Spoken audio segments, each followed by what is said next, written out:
네, 여러분 안녕하세요. 총 6차시로 구성되어 있는 강의인데요. AI와 또 중소기업 이해에 관해서 이제 강의를 구성해 봤습니다. 첫 차시는 중소기업 기본 과정을 설명을 할 거고요.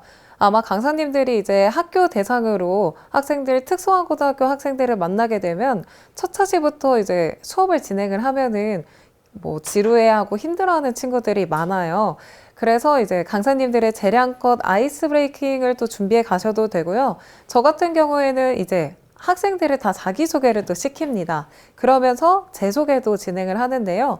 특별히 이렇게 잘 나온 사진을 가져가서 아이들한테 강사님에 대해서 조금 더 프로페셔널하고 신뢰감 있는 이미지를 주시고 강의를 시작하시면은 아마도 학생들의 집중도가 더 높아지는 것을 확인할 수 있습니다.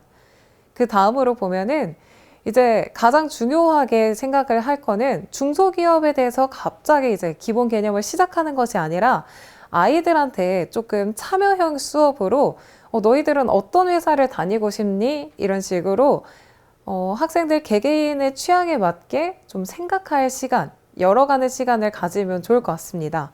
그래서 휴대폰을 사용하는 학교도 있고요. 이럴 때는 강사님 재량으로 휴대폰을 뭐 허용하게 해가지고 너희들이 다니고 싶은 뭐 회사의 연봉, 또 복지, 어떠한 또 직종의 회사를 다니고 싶은지 이런 거를 조사를 하시면 됩니다.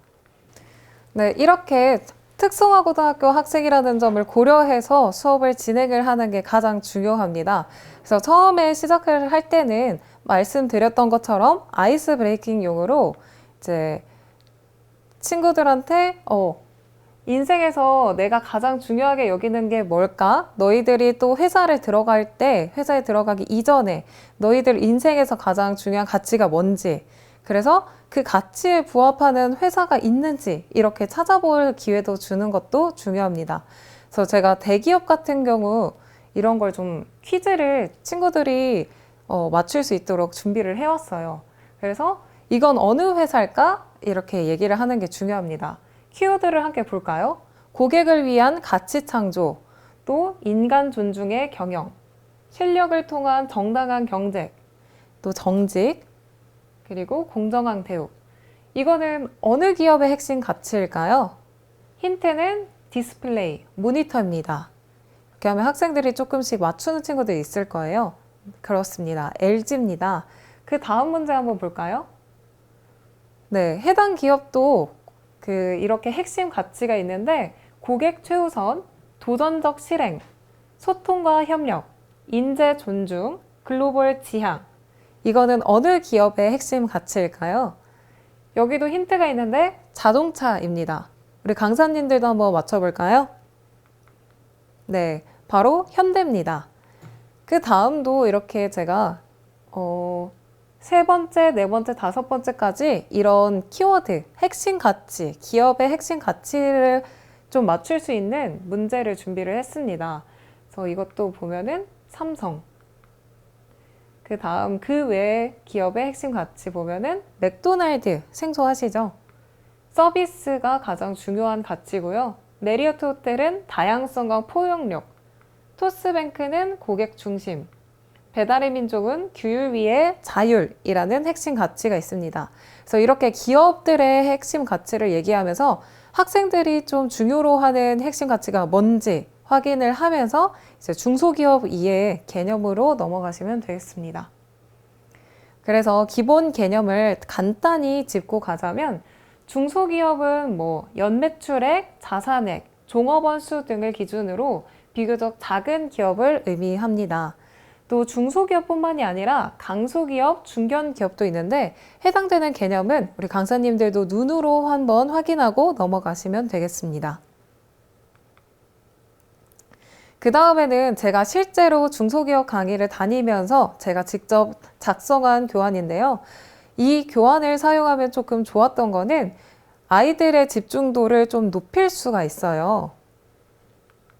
네, 그래서 이제 아이들한테 이번 수업을 하고 나서 너희들이 이 수업 내용을 바탕으로 OX 퀴즈를 할 건데 이 수업을 잘 들으면은 남은 시간에 너희들이 자유시간을 주도록 하겠다. 다만 이 참여율이 높고 정답률이 높은 경우에만 이런 식으로 하면은 아이들 눈도 정말 반짝여가지고 수업 참여를 잘하게 됩니다. 그래서 보면은 중소기업이랑 어떤 걸까?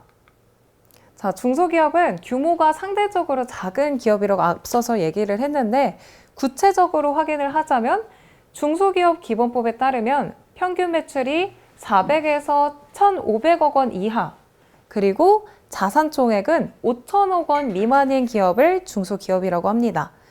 그런 식으로 얘기를 하면서 아이들한테 읽도록 시키면 됩니다.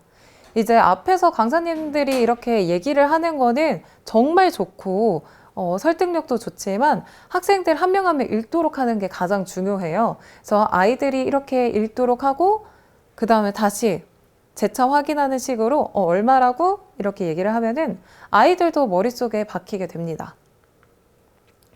그 다음에는 이 슬라이드 보여주기 이전에 아이들한테 그러면은 우리나라 전체 기업 중에 중소기업이 차지하는 비중은 얼마나 될까? 라고 물어보면은 대부분 이제 애들이 사실은 그 수치를 잘 몰라요. 그래서 뭐 70%다 이런 친구들도 있고 40%, 50% 정도 될 것 같아요. 이런 친구들도 있는데 알고 보면 99%다 이렇게 얘기하면은 다들 놀라거든요.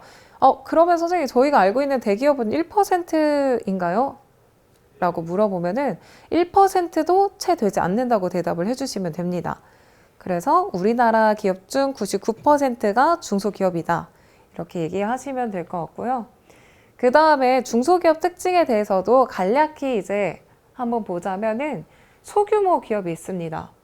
이제 앞서서 얘기한 것처럼 여기는 구체적인 수치는 명시되어 있지 않지만 중소기업은 종업원 수와 자본 규모가 제한된 기업을 의미합니다. 앞서서 아까 뭐라고 얘기했죠? 자산 총액이랑 뭐 그렇게 얘기를 했죠. 그래서 이걸 얘기하시면 되고 지역사회와 밀접한 관계가 있다는 것도 특성으로 얘기를 하시면 되겠습니다. 그 다음에 유연하고 빠른 의사결정 같은 경우에는 아무래도 중소기업은 대기업보다 이런 조직이 단순하며 의사결정이 빠르고 유연하다는 장점이 또 특징이 된다는 것도 설명하시면 되겠습니다.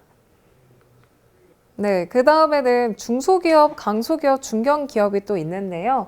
이런 중소기업, 강소기업, 중견기업이 국가 경제에 있어서 매우 중요한 역할을 한다는 것도 학생들한테 한번 언급 정도 하시면 좋을 것 같고요.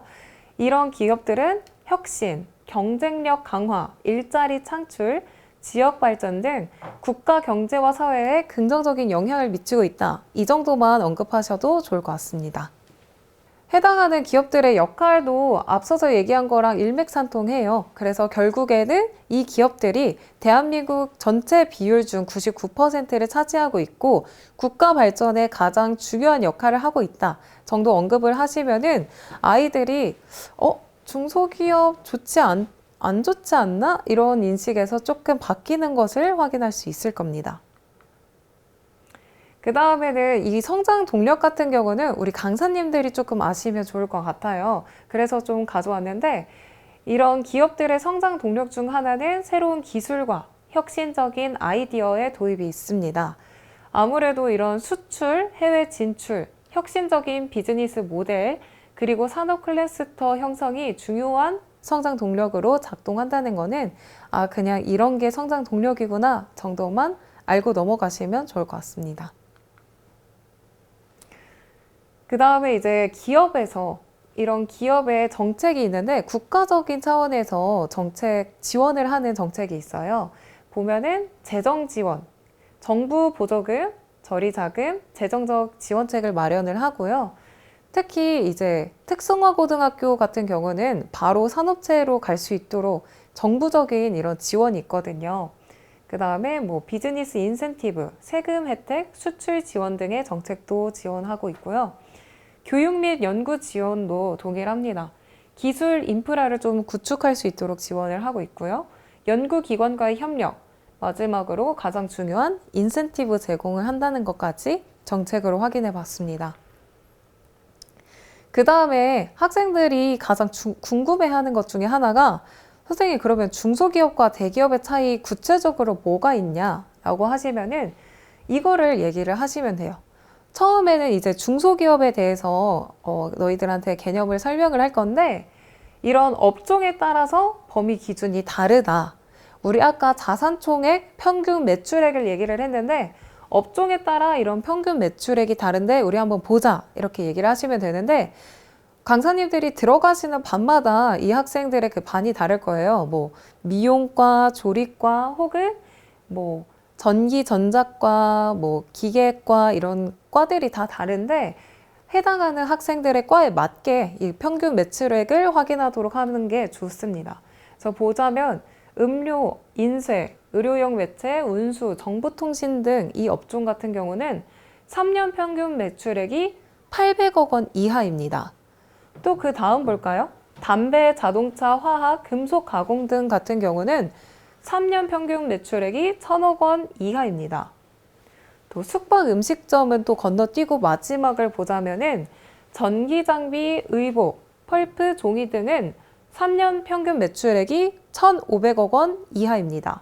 이걸 통해서 알 수 있는 거는 우리 앞서서 얘기했던 중소기업 개념과 일맥상통한데요. 3년 평균 매출액이 1,500억 원을 넘지가 않는다는 점을 우리 아이들한테 한 번 더 인지를 시켜주면 좋을 것 같습니다.